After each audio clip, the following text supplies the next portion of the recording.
അങ്ങനെ ഒരാളുണ്ടാവും. നമുക്ക് ഒരിക്കലും ഒറ്റയ്ക്കായിരിക്കില്ല. നമ്മൾ പറയല്ലേ, പറയുമ്പോൾ നമ്മൾ ഒറ്റയ്ക്ക് വഴിവിട്ടി എന്നൊക്കെ പറയുന്ന ഇതിൽ പറയുമെങ്കിലും അത് അങ്ങനല്ല അതിന്റെ രീതി. ഇപ്പൊ ബാക്ക് ടു ബാക്ക് എമ്പുരാനും തുടരും ഒക്കെ വന്ന് ഇട്ടടിക്കുമ്പോൾ ഞാൻ പറഞ്ഞു ഓക്കെ ഞാൻ പാട്ടുമായി ഇറങ്ങേണ്ട സമയമായിരുന്നു അങ്ങനെ ഒക്കെ പറയാറുണ്ട്. ലാലേട്ടനെയൊക്കെ തിയേറ്ററിൽ കണ്ടിട്ട് ലാലേട്ടൻ്റെ ഒരു പടം വിജയിക്കുമ്പം നമ്മുടെ പടം വിജയിച്ചു അല്ലെങ്കിൽ നമുക്കറിയാവുന്ന ഒരാൾക്ക് ഭയങ്കര ആ ഒരു ഫീലാണ് വരുന്നത്. എനിക്ക് തുടക്കത്തിൽ എനിക്ക് ലാലേട്ടൻ ഇങ്ങനെ കുറച്ച് നോട്ടിനെസ്സും ഒക്കെ ഭയങ്കര ഇഷ്ടമാണ് കാണാനായിട്ട്. അപ്പൊ അതൊക്കെ കണ്ടപ്പോ എന്തൊരു അമ്പോറ്റയായിട്ടുള്ള ഒരിത് ഭയങ്കര ചില ഇതിന് കാണും ഇതിനെയൊക്കെ വെച്ച് പടം ചെയ്യാൻ പ്രൊഡ്യൂസേഴ്സ് ഉണ്ടോ എന്ന് പറയുന്നത് ഞാൻ കേട്ടിട്ടുണ്ട്.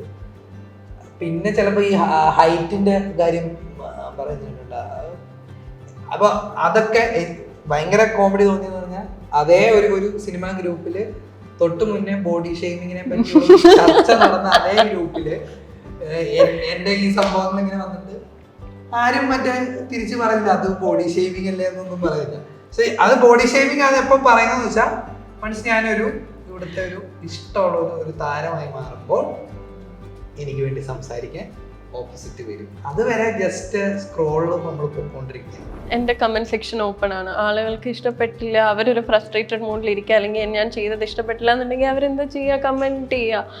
അപ്പോൾ അത് കാണുന്ന എനിക്ക് ചിലപ്പോൾ ഞാൻ ഒരു നല്ല പോലെ ഒരു മോർണിംഗ് എണീറ്റ് വന്നിട്ട് ഞാൻ ഫസ്റ്റ് കാണുന്ന ഈ കമൻറ്റ് ആണെങ്കിൽ എൻ്റെ ആ ദിവസത്തിൽ ഒരു ചെറിയ ഒരു ഇത് പറ്റില്ലേ, എനിക്കറിയില്ല, എനിക്ക് പറ്റും. എനിക്ക് പേഴ്സണലി കാണുമ്പം അയ്യോ എന്താ ഇപ്പം ഞാൻ അതിനു വേണ്ടി എന്താ ചെയ്തത് എന്നുള്ളൊരു തോട്ട് വരും.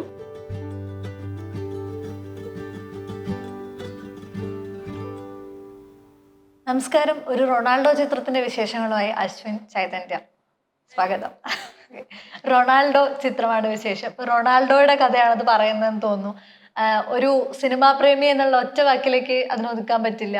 എന്താണ് റൊണാൾഡോ, എന്താണ് അയാൾക്ക് പറയാനുള്ളത്? എനിക്ക് തോന്നുന്നു റൊണാൾഡോ എന്ന് പറയുന്ന ഒരു സിനിമാ പ്രേമിയുടെ ഒരു ഡ്രീം ഇത്രേ ഉള്ളൂ. എനിക്ക് തിയേറ്ററിൽ ഒരു റൊണാൾഡോ ചിത്രം എഴുതി കാണിക്കാന്നുള്ളതാണ് എൻ്റെ ഒരു മെയിൻ ഐഡിയ എന്ന് പറഞ്ഞ ക്യാരക്ടറിന്റെ. അതിൽ തന്നെ അയാൾക്ക് പറയാനുള്ള കഥകളും അയാൾ കണ്ട കുറച്ച് കഥകളും നമ്മൾ ഈ സിനിമയിൽ ബ്ലെൻഡ് ചെയ്ത് ചേർക്കും സിനിമയായിട്ടാണ് നമ്മൾ കാണുന്നത്. സോ എനിക്ക് തോന്നുന്നു ഒരു പുതിയൊരു എക്സ്പീരിയൻസ് നമുക്കിതിൽ എനിക്കൊരു നമ്മൾ ആസ് എ പ്രേക്ഷകൻ എന്ന രീതിയിൽ നമുക്ക് കേൾക്കുമ്പോൾ എന്ന് പറഞ്ഞാൽ ഒരു സിനിമയിൽ ഒരുപാട് ജോണേഴ്സ് വരുന്ന നോട്ട് ലൈക്ക് ആന്തോളജി അല്ല, ഇതൊരു ഞാൻ പറയുന്നത് ഈ ജേണിയാണ്. ഈ റൊണാൾഡോ കാണുന്ന സിനിമകളും പുള്ളിയുടെ ഉള്ളിലുള്ള സിനിമകളും നമ്മൾ സിനിമയായിട്ട് ഇതിൽ കാണാൻ പോകും. സിനിമയുടെ ഉള്ളിലുള്ള സിനിമ എന്നുള്ള കോൺസെപ്റ്റിലാണ് സിനിമയുടെ ഉള്ളിലുള്ള ആ സിനിമ നമ്മൾ കാണുന്നുണ്ട്. അതാണ് ഇതിന്റെ ഒരു നമുക്കൊരു ഒരു പുതിയൊരു എക്സ്പീരിയൻസ് നമുക്ക് ഫീൽ ചെയ്യുന്ന ചെറുതാണ്. ചൈതന്യയുടെ ക്യാരക്ടർ എങ്ങനെയാണ് ഇതിലേക്ക് വരുന്നത്? ഞാൻ പേരാണ് അശ്വിൻ്റെ പേരാണ്. അപ്പോൾ എൻ്റെ ക്യാരക്ടറിൻ്റെ പേര് എൽസ എന്നാണ്. അപ്പോൾ ഇപ്പോൾ എന്താ പറയുക, സിനിമ അത്രയും സ്നേഹിക്കുന്ന ഒരാൾ, അതിനുവേണ്ടി കഷ്ടപ്പെടുന്ന ഒരാളെ സപ്പോർട്ട് ചെയ്യുന്ന കുറച്ച് പേര് കാണില്ല. ഇപ്പോൾ ഫാമിലി ആയിരിക്കാം, ചിലപ്പോൾ പാർട്ട്ണർ ആയിരിക്കാം. എനിക്ക് അങ്ങനെ ഒരു റോളാണ് അത് എടുത്തു പറയേണ്ടത്. ഇപ്പോൾ അശ്വിൻ ചേട്ടന് ഫേബ ചേച്ചി, അശ്വിൻ ചേട്ടൻ്റെ വൈഫ്. അപ്പോൾ ഫേബ ചേച്ചീൻ്റെ ഒരു ക്യാരക്ടർ പോലെയാണ് ഞാൻ അങ്ങനെ സപ്പോർട്ട് ചെയ്ത് അശ്വിൻ ചേട്ടനെ. അതുപോലെ നല്ലൊരു ക്യാരക്ടറാണ്. ഈ ട്രെയിലറിന് നമുക്ക് കാണുമ്പോൾ തന്നെ ഈ ഒരു സിനിമയുടെ പുറകെ നടക്കുന്ന ആൾക്കാർക്ക് എല്ലാം റിലേറ്റ് ചെയ്യാൻ പറ്റുന്ന ഒരു ഫാക്ടറാണല്ലോ. നിങ്ങൾ രണ്ടുപേരും ഈ പറഞ്ഞതുപോലെ സിനിമ ഒരുപാട് ആഗ്രഹിച്ച് അതിലേക്കൊരു വലിയ വഴി നടന്ന് വന്ന് നിൽക്കുന്ന ഒരു സ്റ്റേജാണ് ഇപ്പോൾ ഉള്ളത്. നിങ്ങൾക്ക് എത്രത്തോളം അത് പേഴ്സണൽ ആയിരുന്നു, ഈ ക്യാരക്ടറും ഈ ഒരു പ്ലോട്ടും? എനിക്ക് തോന്നുന്നു ഈ കഥ റിനു ചേട്ടൻ ഈ കഥ എന്നോട് സ്ക്രിപ്റ്റ് വായിക്കാനാണ് ഐഡിയ പറയുന്നതിന് ഉപരിയായിട്ട് എനിക്ക് സ്ക്രിപ്റ്റ് തന്നിട്ട് ഇത് വായിക്കാടാന്നുള്ള രീതിയിലാണ് എന്നോട് പറഞ്ഞത്. ഒരു റൈറ്റർ അയാളുടെ സ്ക്രിപ്റ്റ് എടുത്ത് നമുക്ക് തന്നിട്ട് അത് വായിക്കുക എന്ന് പറയുമ്പോൾ അത്രയും കോൺഫിഡൻസ് വേണം. കാരണം സ്ക്രീൻ പ്ലേ നമുക്ക് വായിക്കുമ്പോൾ പലർക്കും പല രീതിയിൽ അതിനെ ചിന്തിക്കാം. പൊതുവേ നമ്മളെല്ലാവരും നമ്മുടെ കഥകൾ നമ്മൾ നറേറ്റ് ചെയ്യാൻ നോക്കാം, അപ്പോഴേ മനസ്സിലാവും വേറെ രീതിയിൽ ചിന്തിക്കാതിരിക്കാൻ വേണ്ടി. പക്ഷേ പുള്ളിയുടെ റൈറ്റിങ്ങിൽ അത് കൃത്യമായിട്ടുണ്ട്. ഞാൻ ഇതിങ്ങനെ വായിക്കുമ്പോൾ എനിക്ക് എൻ്റെ ലൈഫിലൂടെ പോയിട്ടുള്ള ഒരുപാട് സിറ്റുവേഷൻസ് ഉണ്ട്. അത് എൻ്റെ എന്നുള്ളതല്ല, എനിക്ക് തോന്നുന്നു സിനിമയുടെ പുറകെ എന്നുള്ളതുമല്ല, പാഷൻ്റെ പുറകെ പോകുന്ന എല്ലാവർക്കും ഉണ്ടാകുന്ന ഒരു റിലേറ്റബിലിറ്റി ഈ കഥയിലുണ്ട്. ഈ റൊണാൾഡോയുടെ ഈ ലൈനിൽ വരുന്ന കഥയിലുണ്ട്. പിന്നെ ഇപ്പൊ ഈ ഒരു പാർട്ട്ണർ ഉണ്ടാവും എന്ന് പറയുന്നത് നമ്മളൊരു എനിക്ക് തോന്നുന്നു നമ്മൾ ആ ഒരു എല്ലാരും ചിന്തിക്കുന്ന അല്ലാത്ത വഴിയിലൂടെ നമ്മൾ പോകുമ്പോൾ നമ്മുടെ കൂടെ ഒന്നി നമ്മുടെ പാർട്ട്ണർ അല്ലെങ്കിൽ ഫ്രണ്ട്സ് അല്ലെങ്കിൽ നമ്മുടെ പേരൻസ് ആയിരിക്കും. ചൈതന്യം അമ്മയും അപ്പനും ഒക്കെ ഭയങ്കര സപ്പോർട്ടായിട്ട് നിൽക്കുന്ന. അപ്പൊ അങ്ങനെ ഒരാളുണ്ടാവും. നമുക്ക് ഒരിക്കലും ഒറ്റയ്ക്കായിരിക്കില്ല. നമ്മൾ പറയല്ലേ, ഈ പറയുമ്പോൾ നമ്മൾ ഒറ്റയ്ക്ക് വഴി വെട്ടി എന്നൊക്കെ പറയുന്ന ഇതിൽ പറയുമെങ്കിലും അത് അങ്ങനല്ല അതിന്റെ രീതി. ശരിക്കും പറഞ്ഞാൽ നമുക്ക് ഉണ്ടാവും, നമ്മുടെ കൂടെ ആൾക്കാരുണ്ടാവും. അവർ ഇൻഫ്ലുവൻഷ്യൽ ആയിരിക്കില്ല, അവർ ഭയങ്കര ഇമോഷണലി ആയിരിക്കും നമ്മളെ സപ്പോർട്ട് ചെയ്യുന്നത്. അപ്പൊ അങ്ങനത്തെ ഒരു ക്യാരക്ടറാണ് ചൈതന്യയുടെ വരുന്നത്. അപ്പൊ എനിക്ക് തോന്നുന്നു ഇതൊക്കെ നമുക്ക് എല്ലാവർക്കും ഈ സിനിമ കാണുമ്പോൾ പെട്ടെന്ന് റിലേറ്റ് ആവും. ഇത് നമ്മുടെ കഥയാണ്. നേരത്തെ പറഞ്ഞ പോലെ ഫെബയുടെ കാര്യം പറഞ്ഞ പോലെ ആ കൂടെ നിന്ന ഒരു ഫീലാണ്.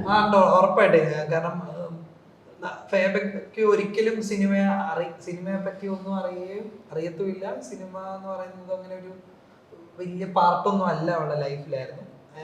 ഞങ്ങൾ റിലേഷൻ ആവുന്ന സമയത്ത് അതിന് ശേഷമാണ് ഫേബ സിനിമ കാണാൻ പോലും തുടങ്ങിയത്. അപ്പം ആ പോക്കില് ഇതുണ്ടല്ലോ, നമ്മളെ മറ്റേ ഡൗട്ട് അടിപ്പിക്കുന്ന ഒരു ഒറ്റ ഡയലോഗ് മതിയല്ലോ ചില നേരത്തെ, ഇതൊക്കെ നടക്കുമോ അല്ലെങ്കിൽ നമുക്ക് അങ്ങനെ ഒരിക്കലും പറയാതെ തിരിച്ചു പറഞ്ഞ് അങ്ങനെ ഒരു ഞാൻ പറഞ്ഞ ഫേവറേറ്റ് എല്ലാവർക്കും കാണും അങ്ങനെ ഒരു പാർട്ട്ണർ ഉണ്ടാവും. അപ്പൊ അങ്ങനെ ഒരു പാർട്ട്ണറിന്റെ ക്യാരക്ടറാണ് ചൈതന്യ ചെയ്തത്. ചൈതന്യക്ക് ഇത് എത്രത്തോളം പേഴ്സണൽ ആണ്? ലൈക്ക് രണ്ട് ക്യാരക്ടറും, ഇപ്പൊ റൊണാൾഡോയുടെ ക്യാരക്ടർ ആണെങ്കിലും പാർട്ട്ണറിന്റെ ക്യാരക്ടർ ആണെങ്കിലും. റൊണാൾഡോയുടെ ക്യാരക്ടർ ഇപ്പോൾ പറയുകയാണെങ്കിൽ സിനിമ ചെയ്യണം എന്നൊരാൾ പല വഴികൾ ട്രൈ ചെയ്യില്ലേ. ഇപ്പം എനിക്ക് എന്താ ചെയ്യേണ്ടതെന്ന് അറിയില്ലായിരുന്നു. എനിക്ക് ബിഗ് സ്ക്രീനിൽ എനിക്കൊരു പടം ചെയ്യണം, ബിഗ് സ്ക്രീനിൽ എൻ്റെ ഫേസ് കാണണം, അങ്ങനെയൊക്കെ എനിക്ക് ഭയങ്കര ആഗ്രഹം ഉണ്ടായിരുന്നു. പക്ഷെ എനിക്കതിന് എന്താ ചെയ്യേണ്ടതെന്ന് അറിയില്ല. അപ്പോഴാണ് സോഷ്യൽ മീഡിയ. അപ്പം ഞാൻ വിചാരിച്ചു ഓക്കെ, സോഷ്യൽ മീഡിയ വഴി പറ്റും, അപ്പോൾ അതിൽ കുറച്ചും കൂടെ കോൺസെൻട്രേറ്റ് ചെയ്യാം, അങ്ങനെ വിചാരിച്ചത്. അതുപോലെയാണ് ഈ കഥയിലും എനിക്ക് തോന്നിയിട്ടുള്ളത്. പടം ചെയ്യാനായിട്ട് നമുക്കൊരു വഴിയല്ല, പല വഴി. അതെനിക്ക് ഭയങ്കര റിലേറ്റബിൾ ആയിട്ട് തോന്നി. പിന്നെ എൻ്റെ ക്യാരക്ടർ മേ ബി എനിക്ക് റിലേറ്റബിൾ ആവുന്നതിനും കൂടുതൽ ഇപ്പം അശ്വിൻ ചേട്ടൻ പറഞ്ഞ പോലെ എൻ്റെ അമ്മയ്ക്കും അങ്ങനെ ആയിരിക്കും റിലേറ്റ് ചെയ്യാൻ പറ്റുന്നത്. അങ്ങനെ എന്താ പറയുക, ഒരു സപ്പോർട്ട് വേണം. അല്ലെങ്കിൽ ഒരു പോയിന്റിൽ നമുക്ക് നമ്മളെ കൊണ്ട് പറ്റുമോ എന്നൊരു സെൽഫ് ഡൗട്ട് അടിക്കുന്ന സമയത്ത് ഒരാൾ കാണില്ലേ, അതുപോലെ കൂടെ നിൽക്കാൻ. അതെ. ഈ പറഞ്ഞതുപോലെ സോഷ്യൽ മീഡിയയിൽ നിന്ന് വന്നതുകൊണ്ട് അതിന് രണ്ട് ഗുണങ്ങൾ, ഒരു ഗുണമുണ്ട് ദോഷമുണ്ടല്ലോ. അപ്പം ആളുകൾക്ക് എളുപ്പം ഫെമിലിയർ ആണ്, ഒരു പുതുമുഖ നായിക എന്നുള്ളൊരു ഫീലൊന്നും വരുന്നില്ല. അതേ സമയത്ത് ആളുകളുടെ ഒരു എക്സ്പെക്ടേഷനും വരുന്നുണ്ട്, ചൈതന്യം അത്രയും അടുത്ത് അറിയുന്നത് കൊണ്ട് തന്നെ. ഇത് ഈ ഒരു ഡുവാലിറ്റി തോന്നിയിട്ടുണ്ട് എപ്പോഴേലും? എനിക്ക് അങ്ങനെയൊന്നും സത്യം പറഞ്ഞാൽ തോന്നിയിട്ടില്ല കേട്ടോ. ഞാൻ അങ്ങനെയൊന്നും ചിന്തിക്കാത്തത് കൊണ്ടാണോ എന്നറിയില്ല. എനിക്ക് അങ്ങനെയൊന്നും പേഴ്സണലി തോന്നിയിട്ടേ ഇല്ല. ഞാനതിൽ ഡുവാലിറ്റി അങ്ങനെയൊന്നും ഞാൻ ചിന്തിച്ചിട്ടില്ല. അതെ, എനിക്ക് പടം ചെയ്യണം, പടത്തിന്, അതെ, അത്രയേ ഉള്ളൂ. പിന്നെ കോണ്ടന്റ് ക്രിയേഷനും ഇപ്പോൾ ആക്ച്വലി എല്ലാവരും ചെയ്യുന്നുണ്ട്, മിക്കവരും ചെയ്യുന്നുണ്ട്. അപ്പം അതും അത്രയേ ഉള്ളൂ. ഞാനതിൽ ഇത്രയും ഭയങ്കരമായിട്ട് ചിന്തിച്ചിട്ടില്ല. അതെ, അതിന്റെ ഭാരം ഒഴിവായി കിട്ടും. നമ്മൾ കൂടുതൽ ചിന്തിക്കാത്തതാണ് നല്ലത്. ചിന്തിച്ചു പോയാൽ പിന്നെ അങ്ങനെ ഇരിക്കും. നിങ്ങളുടെ സെറ്റിലേക്ക് ഒരുപാട് സീനിയേഴ്സ് ആയിട്ടുള്ള ആളുകളും ഉണ്ട്, ജൂനിയേഴ്സ് ആയിട്ട് ഒരു ബ്ലെൻഡ് ആണ്. നേരത്തെ പറഞ്ഞ പോലെ പല ജനറേഷനുകൾ കൂടെയാണല്ലോ ഒന്നിച്ച് വരുന്നത്. നിങ്ങൾക്ക് അത് എത്രത്തോളം ലൈക്ക് ഹെൽപ്ഫുൾ ആയിരുന്നു ഈ രണ്ട് കാലഘട്ടത്തിനെ ഒന്നിച്ചൊരു സെറ്റിൽ കിട്ടുന്നത്? അല്ല, അത് സത്യം പറഞ്ഞാൽ ഭയങ്കര ഒരു ഭാഗ്യമാണ്. ഇപ്പം ഞാൻ ലാൽ സാറിൻ്റെ കൂടെ ഇന്ദ്രൻ സാറിൻ്റെ കൂടെ അഭിനയിക്കുമ്പോൾ, അല്ലെങ്കിൽ കലാഭവൻ എൻ്റെ അപ്പൻ്റെ ക്യാരക്ടർ ചെയ്യുന്നു, അപ്പം അവരോടൊക്കെ അഭിനയിക്കുമ്പം നമ്മൾ അവരോട് കുറേ ചോദ്യങ്ങൾ ഇങ്ങനെ ചോദിച്ചുകൊണ്ടിരിക്കുന്നു. നമ്മളിങ്ങനെ അങ്ങനെയൊക്കെയാണ് എനിക്ക് തോന്നുന്നു. ലാൽ സാറിൻ്റെ അടുത്ത് ഞാൻ അത്ര കൂടുതൽ, ബാക്കി ഇവരോട് കൂടുതൽ ഞാൻ സംസാരിച്ചിട്ടുള്ളത്. ചോദ്യങ്ങൾ ചോദിക്കുന്നു, ഇതെങ്ങനെയാന്ന് പറയുന്നു. ഇതേ എനിക്ക് എൻ്റെ അടുത്ത് ചൈതന്യ എന്നോട് ചോദിക്കുന്നത്, ചേട്ടാ അതെങ്ങനെയായിരിക്കും, ഇതെങ്ങനെയായിരിക്കും എന്ന് പറയുന്നത്. മനസ്സിലായില്ല? അതൊരു ഒരു ഫീൽ ഉണ്ടല്ലോ നമുക്ക്. ഓക്കെ, നമ്മൾ ഇതിങ്ങനെ കേൾക്കുന്നു, എന്നിട്ട് ഇവിടെ ചിലപ്പോൾ അത് കേട്ടതായിരിക്കും ഇങ്ങനെയൊക്കെ ചെയ്താൽ മതി എന്ന് പറയുന്നത്. അങ്ങനെ എനിക്ക് തോന്നുന്നു അതൊരു ഭയങ്കര നമുക്കൊരു എക്സ്പീരിയൻസ് ആണ്. ഒരു സിനിമയിൽ നിന്ന് നമുക്ക് കുറേ കാര്യങ്ങൾ പഠിക്കാൻ പറ്റും. ഇപ്പോഴും ഞാൻ ഒരു സിനിമയിലോട്ട് കയറും, ഞാൻ എപ്പോഴും ആഗ്രഹിക്കുന്നത് വെച്ചാൽ ആ സിനിമയിൽ നിന്നുള്ള ഒരു 30 ദിവസം അല്ലെങ്കിൽ ഇത്രയും ദിവസം നമുക്ക് അഭിനയമാണെങ്കിൽ അല്ലെങ്കിൽ നമ്മുടെ സിനിമ എന്തെങ്കിലും പഠിക്കാൻ നമുക്ക് അതിനകത്ത് ഉണ്ടാവണം. എന്തെങ്കിലും മതി. ചിലപ്പം പ്രേക്ഷകർക്ക് അത് ചിലപ്പോൾ കാണാൻ കിട്ടത്തില്ല, നമുക്ക് സെൽഫ് ആയിട്ട് കിട്ടും. നമുക്ക് അതിനകത്തൊന്ന് സ്റ്റഡി ചെയ്യാൻ. അപ്പം ഈ സിനിമ അങ്ങനെ ഒരുപാട് സ്റ്റഡി മെറ്റീരിയൽ ഉണ്ടായിരുന്നു. ഇതിലെ ഒരു ലേണിംഗ് എന്തായിരുന്നു? ഇതിലെ ലേണിങ് ഒന്നാമത്തെ കാര്യം എനിക്ക് തോന്നി, എനിക്ക് പൊതുവേ എനിക്ക് സിനിമകളിൽ കിട്ടുന്ന ക്യാരക്ടർ എന്ന് പറയുന്നത് ഭയങ്കര എൻ്റെ ആദ്യത്തെ സിനിമയുടെ കുറെ വേരിയൻ ടൈപ്പ് ആയിരിക്കും വരുന്നത്. ഇപ്പം കോമഡി ആണെങ്കിൽ, അല്ലെങ്കിൽ ഒരു വെങ്കിളി ആണെങ്കിൽ, അല്ലെങ്കിൽ ഒരു പൊടിക്ക് ഹൈ ആയിട്ട് ചിലപ്പോൾ സംസാരിക്കുന്നത് വളരെ എന്തെങ്കിലും ഒരു ഇപ്പം എന്താ പറയാ, ഇപ്പം നമുക്ക് ഒരു എന്തെങ്കിലും വരുന്നുണ്ട്, ഒരു പോലീസ് വരുന്നുണ്ട്, അല്ലെങ്കിൽ എന്തെങ്കിലും ആണെങ്കിൽ സംതിങ് ലൈക്ക് പോലീസ് വരുന്ന സീനാണ്, ലൈക്ക് പറയാം പോലീസ് വരുന്നുണ്ട് നമുക്ക് പോവാന്ന് പറയാം. ചിലപ്പം എന്റെ ക്യാരക്ടറിന് ഇച്ചിരി ഹൈ ആണെങ്കിൽ പോലീസ് നമുക്ക് ഇങ്ങനെയൊക്കെ നമുക്ക് വേണ്ടി വരും. ബിക്കോസ് അവരായിരിക്കും എന്നെ വിളിക്കുന്നത്. അപ്പൊ ഞാൻ അത് എന്റെ ബോഡി ലാംഗ്വേജ് അത് ഞാൻ ചെയ്യേണ്ടി വരും. അപ്പൊ ഈ സിനിമയിൽ എന്നോട് റിനോയ് ചേട്ടൻ എന്നോട് പറഞ്ഞു വെച്ചാൽ, എടാ എനിക്ക് കൂടുതൽ നിന്നെ പോർട്രേ ചെയ്യാൻ നോക്കുന്നതാണ് എന്ന് പറഞ്ഞു. അതെനിക്ക് ഒരു ഭയങ്കര സന്തോഷമായിരുന്നു. എനിക്ക് ചെയ്യാനൊരു ഭയങ്കര ഇതായിരുന്നു. ഇതിന്ന് ലേണിംഗ് എന്താണ് എനിക്ക് കിട്ടിയെന്ന് ചോദിച്ചാൽ, ഈ റിനോയ് ചേട്ടൻ ഡയലോഗ്സിന്റെ ഒക്കെ കാര്യത്തിൽ ഭയങ്കര പറയുന്നത്, പുള്ളി എഴുതിയത് വരണമെന്ന് പറയുന്ന ഒരു കൂട്ടത്തിലുള്ള ഒരു ഡയറക്ടറാണ്. അപ്പോൾ കാരണം ഭയങ്കര റൈറ്റിങ്ങിനെ ഭയങ്കര ഇഷ്ടപ്പെടുന്ന ആളാണ്. അപ്പം ഞാൻ പൊതുവെ നമ്മൾ പറയുമ്പോൾ നമ്മൾ കുറച്ച് നമ്മുടേതായ രീതി, അപ്പൊ ഇതിൽ ഞാൻ കുറച്ചുകൂടി ഇതിലേക്ക് സ്റ്റിക്ക് ചെയ്യാണ്. എന്നാൽ അത് നമുക്ക് പറയുമ്പോൾ പറയുന്ന പോലെ തോന്നാതെ അപ്പൊ ഇതിന്റെ ഒരു രണ്ട് അതെനിക്കിതില് ഇപ്പൊ ഇവിടെ ഒരാൾ പറഞ്ഞല്ലോ എനിക്ക് നിർബന്ധിതമായി ഇത് വേണമെന്ന്. സോ അപ്പം നമ്മൾ അതിനു വേണ്ടി ട്രൈ ചെയ്യുന്നു. അപ്പം എന്നോട് ഇങ്ങനെ ഓക്കെ നമുക്ക് അങ്ങനെ ചെയ്തു നോക്കി ഇങ്ങനെ. അപ്പം ഞാൻ ഡയലോഗ് ഏകദേശം എൻ്റെ മൈൻഡിൽ നമുക്കറിയാം. എന്നിട്ട് നമ്മൾ അതിനെ എങ്ങനെ ആക്ടിവിറ്റിയിലൂടെ പെർഫോം ചെയ്യുന്നു എന്നുള്ളൊരു സാധനമൊക്കെ എനിക്ക് ഇതിനകത്ത് കുറച്ചധികം ചെയ്യാൻ പറ്റി. അതൊക്കെ പഠിക്കാൻ പറ്റിയ കാര്യങ്ങളാണ്. ചൈതന്യയുടെ ഒരു ലേണിംഗ് എന്തായിരിക്കും? ഞാനിങ്ങനെ ഒബ്സർവ് ചെയ്തു എങ്ങനെയാണ്. ഇപ്പം ലാൽ സാറിൻ്റെ കൂടെ എനിക്ക് സീൻ ഉണ്ടായിരുന്നു. ലാൽ സാറിൻ്റെ കൂടെ ആയിരുന്നു എനിക്ക് വലിയൊരു ആർട്ടിസ്റ്റ് എന്ന് പറയുന്ന ഇതിൽ സീൻ ഉണ്ടായിരുന്നത്. എനിക്ക് അങ്ങനെ ഇന്ദ്രൻ സെറ്റിനായിട്ട് ഉണ്ടായില്ല. അപ്പം എന്താണ് ഒരു ഷോട്ടിന് മുന്നേ അവർ ചെയ്യുന്നത്, എങ്ങനെയാണ് അവർ ആ ഷോട്ടിൽ എങ്ങനെയാണ് അവരത് ചെയ്യുന്നത്, അത് കഴിഞ്ഞ് അതിനുള്ള പ്രിപ്പറേഷൻസ് അങ്ങനെ. പിന്നെ ഇപ്പം എനിക്ക് ലാൽ സാറിൻ്റെ അടുത്ത് അങ്ങനെ പോയി എനിക്ക് ചോദിക്കാൻ പറ്റില്ല, സാർ ഇതെങ്ങനെയാണോ, എനിക്ക് ഉള്ളിലൊരു പേടിയുണ്ട്, നമുക്ക് അങ്ങനെ സംസാരിക്കാനും ടെൻഷനും കാര്യങ്ങളും. പക്ഷെ എനിക്ക് അശ്വിൻ ചേട്ടൻ്റെ അടുത്ത് അതേസമയം ചോദിക്കാൻ പറ്റും. അപ്പോൾ അശ്വിൻ ചേട്ടൻ്റെ അടുത്തൊന്നും കുറേ കാര്യങ്ങൾ മനസ്സിലാക്കി. പിന്നെ റിനോയ് ചേട്ടൻ്റെ അടുത്തൊന്നും കുറേ കാര്യങ്ങൾ മനസ്സിലാക്കി. അതെ, എന്നെ സംബന്ധിച്ച് ഇതെല്ലാം ഒരു പുതിയ എക്സ്പീരിയൻസ് ആയിരുന്നു സത്യം പറഞ്ഞ. നമ്മളെ എത്ര നമ്മുടെ മനസ്സിൽ നമ്മൾ ഈ ട്രെയിനിങ് എന്ന് പറഞ്ഞാൽ നമ്മൾ ഇത് ചെയ്തുകൊണ്ടിരിക്കുമ്പോഴാണ് നമുക്കിത് കിട്ടുന്നത്. ആ ഫീൽഡിൽ ഇറങ്ങി നമ്മളിത് ചെയ്തുകൊണ്ടിരിക്കുമ്പോഴാണ് നമുക്ക് ഓരോ കാര്യങ്ങൾ മനസ്സിലാക്കാൻ എല്ലാം നമുക്ക് പ്രിപ്പയർ ചെയ്യാൻ പറ്റും. നമ്മൾ വൺസ് ആക്ഷൻ എന്ന് പറഞ്ഞ് ചെയ്യുന്നുണ്ടല്ലോ. അപ്പൊ നമുക്ക് ഈ ഫീൽഡിൽ ചെയ്യുമ്പോൾ ഓരോ സിനിമയും അതുകൊണ്ട് നമുക്ക് പഠനമാണ്. നല്ല നല്ല ക്ലാസ്സിൽ ചില ഭാഗ്യമാണ് നല്ല ക്ലാസ് കിട്ടാൻ. ഓരോ പീരീഡിനനുസരിച്ച് ഈ നേരത്തെ പറഞ്ഞ പോലെ ക്വീനിലെ ക്യാരക്ടർ പെട്ടെന്ന് തന്നെ ആളുകളിലേക്ക് എത്തിച്ചേർന്ന് ഒരു പെട്ടെന്ന് സഡൻ ആയിരുന്നു അത്. അവിടെ നിന്ന് എനിക്ക് തോന്നുന്നു ലൈഫ് ടോട്ടലി ചേഞ്ച് ആയി കാണും. പ്രത്യേകിച്ചും നെഞ്ചിലകത്ത് നിന്നുള്ള ആൽബം കൂടെ വന്നതോടുകൂടെ അതിപ്പോഴും ജനറേഷൻസിൽ വ്യത്യാസമില്ലാതെ എല്ലാവരും സെലിബ്രേറ്റ് ചെയ്യുന്നുണ്ട്. ഇത് തന്നിട്ടുള്ള ഒരു ഇമ്പാക്ട് ഈ പാട്ടും. അപ്പൊ എനിക്ക് തോന്നുന്നു പാട്ടിന്റെ കാര്യത്തിൽ ഞങ്ങൾ കഥ സ്ക്രിപ്റ്റ് കേൾക്കുമ്പോൾ മുതൽ നമുക്കറിയാം ഇത് ഹിറ്റാ. എനിക്ക് ക്വീനിന്റെ സ്ക്രിപ്റ്റില് ചില ഡൗട്ട് ഉണ്ടായിരുന്നു. പറഞ്ഞിട്ട് ചിന്നുവിന്റെ ക്യാരക്ടറിന് ഒരുപാട് കാര്യങ്ങൾ സംഭവിക്കുന്നുണ്ടായിരുന്നു. ഇതെങ്ങനെയാവും ബാക്ക് ടു ബാക്ക് ഓരോ വിഷയങ്ങളും ഉണ്ടായിക്കൊണ്ടിരുമ്പോൾ നമുക്ക് സിനിമ ഇത്തിരി ടെൻഷൻ ഉണ്ടായിരുന്നു. നമ്മളുടെ ഫസ്റ്റ് സിനിമയാണ്, നമ്മളതൊന്നും പറയാനില്ല. നമുക്ക് അത് പറയുന്നതിൽ കാര്യമില്ലല്ലോ, നമ്മളെല്ലാരും പുതിയതല്ല, നമ്മളങ്ങനെ നിൽക്കുമല്ലേ. അപ്പൊ അത് കഴിഞ്ഞു കഴിഞ്ഞപ്പോ പക്ഷെ ആ സിനിമയുടെ ഈ സീൻ കഴിക്കുമ്പോൾ നമുക്കറിയാം ഇത് ഹിറ്റാണ്. കാരണം ഇത് ലാലേട്ടനോടുള്ള ഇഷ്ടമാണ് അവിടെ വരുന്നത്. നമ്മളത് ജസ്റ്റ് പാർട്ട് ആവുക എന്നുള്ളതിന്റെ ഒരു സംഭവം. പക്ഷെ ഞാനാണ് ആ ജസ്റ്റ് പാർട്ട് ആയതിലാണ് എന്റെ ലക്ക്. അല്ലെങ്കിൽ എനിക്ക് ചിലപ്പോ ദൈവം വെച്ച പോയിന്റ് ചിലപ്പോ അതായിരിക്കും. അപ്പൊ അങ്ങനെ അത് കിട്ടിക്കഴിഞ്ഞ് ഇപ്പൊ വരെ എനിക്ക് അത് ഐഡന്റിറ്റി ആണ്. എനിക്ക് തോന്നുന്നു ഞാൻ 2 തവണ ലാൽ സാറിനെ കണ്ട സമയത്ത് എപ്പോ എന്നെ കണ്ടാ തിരിച്ചറിയുന്നുണ്ട് എന്ന് പറയുന്ന ഒരു സാധനം, അത് ഭയങ്കര ഒരു ഇതല്ലേ.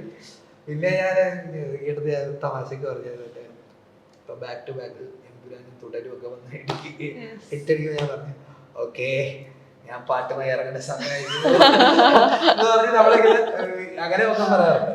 സോ എനിക്കത് ഭയങ്കര ബ്ലെസ്സിങ് ആണ്. അത്രയും വലിയൊരു ലെജൻഡിന്റെ ഒരു പാർട്ട് ഓഫ് ദ ഇതില് ഞാനും അതൊരു ഭാഗം, അത് സത്യമാണ്. അതാണ് ഞാൻ ബിലീവറാണ്. അപ്പം എനിക്ക് തോന്നുന്നത് ദൈവം എനിക്ക് തന്നിട്ടുണ്ടായിരുന്ന ഇതാണ് എൻട്രി എന്നുള്ള ഒരു പരിപാടിക്കായിരിക്കും. ചൈതന്യ ലാൽ സാറിന്റെ ഹ്യൂജ് ഫാൻ ആണെന്ന് ഞാൻ കേട്ടിട്ടുണ്ട്. ലൈക്ക് ഇപ്പോഴത്തെ ഒരു ഫേസ് ഉണ്ടല്ലോ, like he's being celebrated most. How do you feel രണ്ടുപേരും ആസ് ഫാൻസ്? അയ്യോ, ലാലേട്ടനെയൊക്കെ തിയേറ്ററിൽ കണ്ടിട്ട് ലാലേട്ടൻ്റെ ഒരു പടം വിജയിക്കുമ്പം നമ്മുടെ പടം വിജയിച്ചു അല്ലെങ്കിൽ നമുക്കറിയാവുന്ന ഒരാൾക്ക് ഭയങ്കര ഇത് ആ ഒരു ഫീലാണ് വരുന്നത്. വേറെന്താ പറയുക, അത് തന്നെ. എനിക്ക് സത്യം പറഞ്ഞാൽ ഭയങ്കര മറ്റേ തുടരും കണ്ടപ്പോൾ എനിക്ക് ഭയങ്കര സന്തോഷം എന്ന് പറഞ്ഞാൽ ലാലേട്ടന്റെ ഒരു ആക്ടർ പരിപാടിയുടെ ഒരു സംഭവം ഉണ്ടല്ലോ, അതിങ്ങനെ ഭയങ്കര വീക്കാണ്, ഭയങ്കര നമുക്ക് ഗൂസ്ബംസ് വരിക, നമുക്ക് ഭയങ്കര സന്തോഷം വരുന്ന ഒരു തുടരും. എമ്പുരാൻ നമുക്ക് മറ്റേ ഫീലാണ് വന്നത്. എങ്ങനെയാന്ന് വെച്ചാൽ നമുക്ക് മലയാളത്തിൽ നിന്നും വലിയ വലിയ ഇതൊക്കെ അടിക്കാന്നുള്ള ഒരു നമ്മുടെ ഒരു ഇതുണ്ടല്ലോ. നമുക്ക് മറ്റ് ഇൻഡസ്ട്രിയോടൊക്കെ പറയുന്ന ബുക്ക് മൈ ഷോയിലൊക്കെ അങ്ങനത്തെ ബുക്കിംഗ് പോകുന്നു നമുക്ക് പറയുന്നതിന്റെ ഒരു ഇത്. പക്ഷെ തുടരും ഈ പറയുന്ന പോലെ നമുക്ക് ലാലേട്ടന്റെ ആ ഒരു പെർഫോമർ ലാലേട്ടന്റെ ഒരു സാധനമുണ്ട്. എനിക്ക് തുടക്കത്തിൽ എനിക്ക് ലാലേട്ടൻ ഇങ്ങനെ കുറച്ച് നോട്ടിനെസ്സും ഒക്കെ ഭയങ്കര ഇഷ്ടമാണ് കാണാനായിട്ട്. അപ്പൊ അതൊക്കെ കണ്ടപ്പോ എന്തൊരു അമ്പോറ്റിയായിട്ടുള്ള ഒരിത് ഭയങ്കര ഈ സോഷ്യൽ മീഡിയ വലിയ രീതിയിൽ നേരത്തെ പറഞ്ഞ പോലെ ഒരു സ്പേസ് തന്നിട്ടുള്ള ആളാണ്. ഈ സോഷ്യൽ മീഡിയയിൽ അതേ സമയത്ത് തന്നെ പല രീതിയിലുള്ള റെസ്പോൺസസ് വരാറുണ്ട്. ഇത് എപ്പോഴും പേഴ്സണലി ബാധിച്ചിട്ടുണ്ടോ?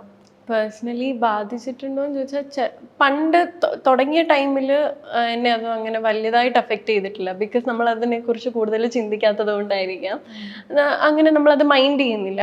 പിന്നെ ഒരു ടൈം കഴിയുമ്പോൾ ഇത് കുറേ ഇങ്ങനെ ഹേറ്റായിട്ട് വരികയാണെങ്കിൽ വിഷമം വരും. അപ്പോൾ എന്താ ചെയ്യാന്ന് വെച്ചാൽ എനിക്ക് പിന്നെ കൂടുതൽ ഇങ്ങനെ എന്തെങ്കിലും മോശമായിട്ട് വന്നാൽ ഞാനത് അങ്ങനെ കമൻറ്റ് സെക്ഷനിൽ വെക്കില്ല, ഞാനത് ഡിലീറ്റ് ചെയ്യും. എനിക്ക് കാണാൻ അത്ര താല്പര്യം ഇല്ലാത്തതാണെങ്കിൽ ഞാനത് ഡിലീറ്റ് ചെയ്ത് കളയും. അപ്പോൾ വിഷമം വരുമെന്ന് ചോദിച്ചാൽ ഓഫ് കോഴ്സ് നമ്മളത് കാണുമ്പോൾ നമുക്കൊരു വിഷമം വരും. പിന്നെ ഇപ്പം അങ്ങനെയാണ്, പീപ്പിൾ പുറത്തുനിന്ന് പറയുന്നത് ഭയങ്കര ഹേറ്റ്ഫുൾ ആയിട്ടാണ് ചില സമയത്ത് ആളുകൾ എടുക്കുന്നത്, ഭയങ്കര റൂഡായിട്ടാണ്. അത് പക്ഷെ കുഴപ്പമില്ല. ഒരു പൊസിഷനിലേക്ക് എത്തുമ്പോൾ അല്ല സെലിബ്രേറ്റഡ് പൊസിഷനിൽ നിൽക്കുന്ന ആളുകളെ നമുക്ക് ജഡ്ജ് ചെയ്യാം, മുൻവിധികളോടുകൂടെ സമീപിക്കാം എന്നുള്ള ഒരു ധാരണ പൊതുവെ ഉണ്ടാവാറുണ്ടല്ലോ. ഞാൻ പറയട്ടെ, അങ്ങനെ സെലിബ്രേറ്റഡ് പൊസിഷനിലായിട്ട് മാത്രമുള്ള അങ്ങനെ മാത്രമുള്ള ഒരാളെ അല്ല, ബാക്കിയുള്ളവരെ ആളുകൾ ജഡ്ജ് ചെയ്യാറുണ്ട്. നോർമൽ ആളുകളെയും ജഡ്ജ് ചെയ്യാറുണ്ട്, സെലിബ്രേറ്റഡ് പൊസിഷനിൽ ഇരിക്കുന്നവരെയും ജഡ്ജ് ചെയ്യാറുണ്ട്. അപ്പൊ ഇങ്ങനെയുള്ളവരെ മാത്രം ജഡ്ജ് ചെയ്യുന്നു അങ്ങനെയൊന്നുമില്ല, ആളുകളെല്ലാവരും ജഡ്ജ് ചെയ്യാം.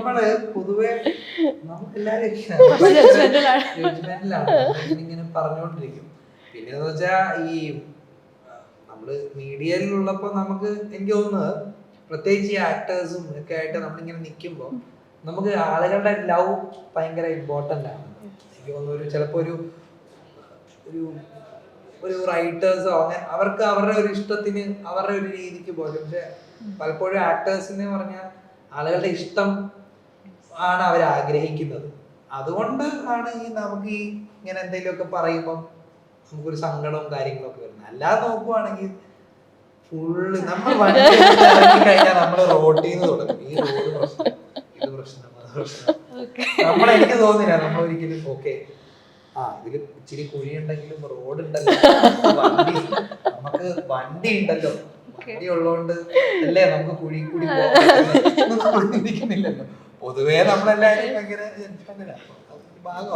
ഇത് എപ്പോഴും പേഴ്സണൽ ആവുന്ന പോലെ തോന്നിയിട്ടുണ്ടോ? ലൈക്ക് ഒരു പേഴ്സണൽ ബൗണ്ടറി ഇല്ലാതാകുന്നു, ആളുകൾക്ക് എപ്പോഴാണെങ്കിലും സമീപിക്കാവുന്ന ഒരു സ്പേസിലേക്ക് മാറുന്നു തോന്നിയിട്ടുണ്ടോ?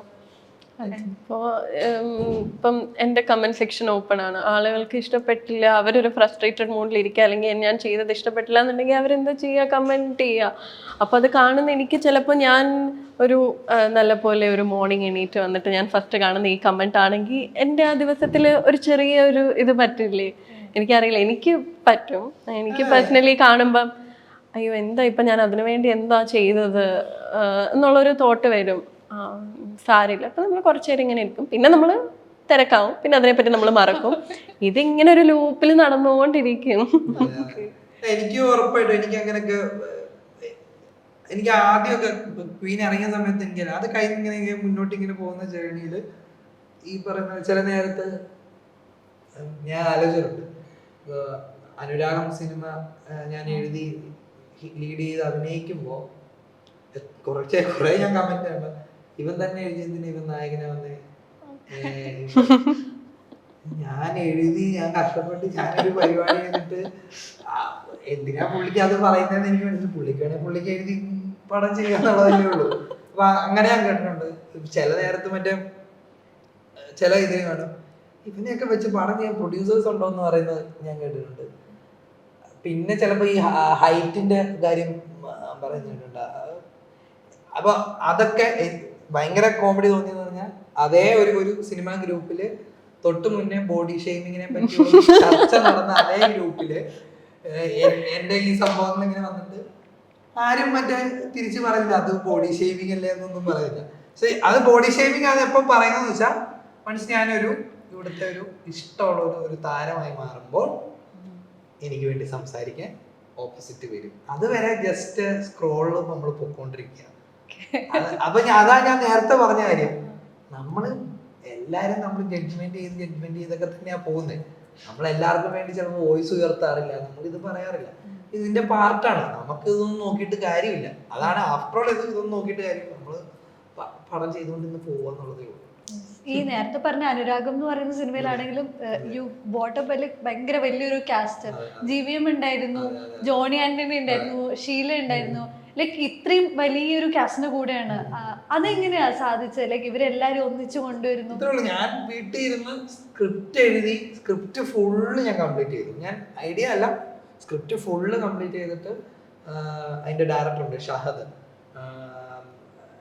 എന്ന് പറഞ്ഞാൽ എനിക്ക് എങ്ങനെയാണോ അതേ പാഷൻ അത് തന്നെ അവനും ഇത് കേട്ടപ്പം മുതൽ തോന്നി. ഞങ്ങൾ രണ്ടുപേരും ഒരു കഠിനമായ ഒരു പാഷനിലാണ് ഇതിന്റെ വേണ്ടി നടന്നത്. അങ്ങനെ ജോണി ചേട്ടനോട് പറയുകയും ജോണി ചേട്ടൻ ഒരു പ്രൊഡക്ഷൻ, പിന്നെ നമ്മൾ കഥ പറയാൻ പോകുമ്പോൾ പിന്നെ നമ്മുടെ കഥയാണ് പോകേണ്ടത്. അവർ ഓരോരുത്തർക്കും ആ കഥ കണക്ട് ആയിട്ട് പോകേണ്ടത്.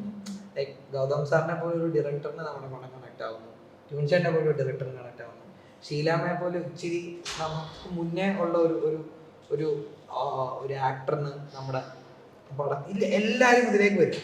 ബട്ട് ഇതെല്ലാം ചെയ്ത് നമ്മളൊരു പ്രോജക്റ്റ് ചെയ്ത് ഞങ്ങൾക്ക് ഇറങ്ങിയപ്പോൾ ഞങ്ങൾക്ക് ഇറങ്ങിയ ദിവസമായിരുന്നു 2018 നമ്മുടെ കൂടെ റിലീസ് ഉണ്ടായിരുന്നു. ഞങ്ങൾ കാണുക 2-3 ദിവസം കൊണ്ട് നമ്മുടെ തിയേറ്റേഴ്സ് ഒക്കെ നമുക്ക് ഒരു സൈഡിൽ അഭിപ്രായം ഉണ്ടെന്ന് പറഞ്ഞാൽ അപ്പുറത്തൊരു വേറെ സൈഡിൽ അത് പൊക്കോണ്ടിരിക്കുക.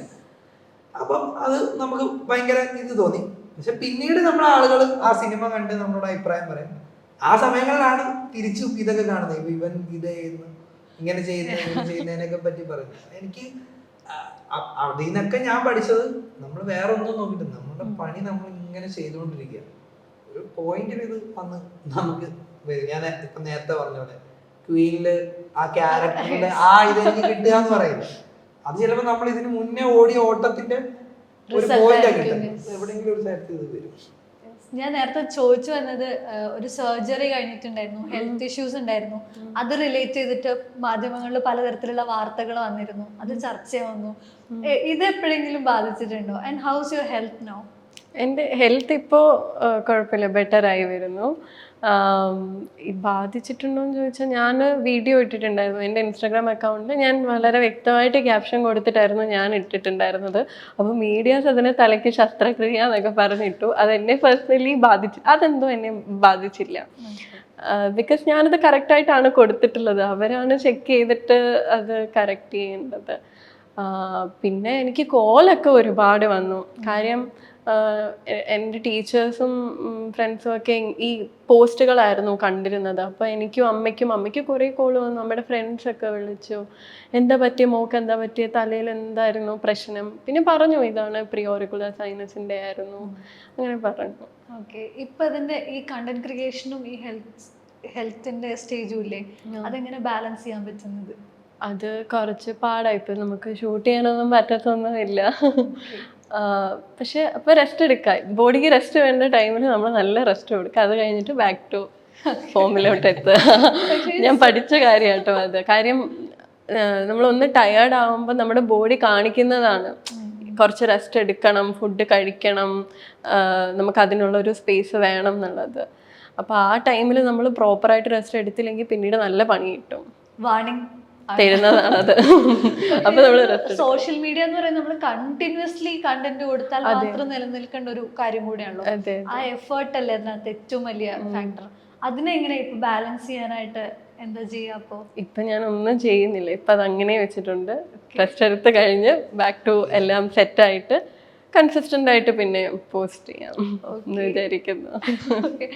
Final question, why Ronaldo? ഈ നെയിം വൈ റൊണാൾഡോ? റിനു ചേട്ടന്റെ പോയിന്റ് എന്ന് പറയുന്നത് ഒരു 7 എലമെന്റ്സ് ഈ കഥയിലുണ്ട്. ആ കഥ 7 എന്ന് പറയുന്ന ആ നമ്പറിന് ഇത്രയും ഒരു വാല്യൂ കൊടുത്ത ഒരു അദ്ദേഹത്തിന്റെ പേര് വെച്ച് ചെയ്യണം എന്നുള്ളതായിരുന്നു റിനു ചേട്ടന്റെ പോയിന്റ് ഓഫ് വ്യൂല്. എന്റെ പോയിന്റ് ഓഫ് വ്യൂല് റൊണാൾഡോയുടെ പേരാണ്. അപ്പൊ അയാൾക്ക് കാണേണ്ട ഡ്രീമാണ് ഒരു റൊണാൾഡോ ചിത്രം കണ്ടത്. എനിക്ക് ഇതിനെ പറ്റി അറിയത്തില്ല. ഞാൻ ആക്ച്വലി ഉണ്ട് ഒരു 7 പോയിന്റ്സ് ഇതിൽ പോകുന്നുണ്ട്. അപ്പം റിനു ചേട്ടനോട് ഞാനും ഇങ്ങനെ ചോദിച്ചു, ഇങ്ങനെ എന്താണ് ചേട്ടാ എന്ന് പറഞ്ഞപ്പോഴാണ് റിനു ചേട്ടൻ ഇതാണ് റിനു ചേട്ടന്റെ പ്ലാൻ വന്നത്. ഇങ്ങനെ ഒരു 7 എന്ന ഒരു ഇതിന് ഏറ്റവും ഒരു നെയിം കൊടുത്ത ആളുടെ പേര് തന്നെ വെച്ച്. അപ്പൊ എനിക്ക് തോന്നുന്നു ഇപ്പൊ സുരേഷിന്റെ ചിത്രം അറിയില്ല, അശ്വിന്റെ ചിത്രം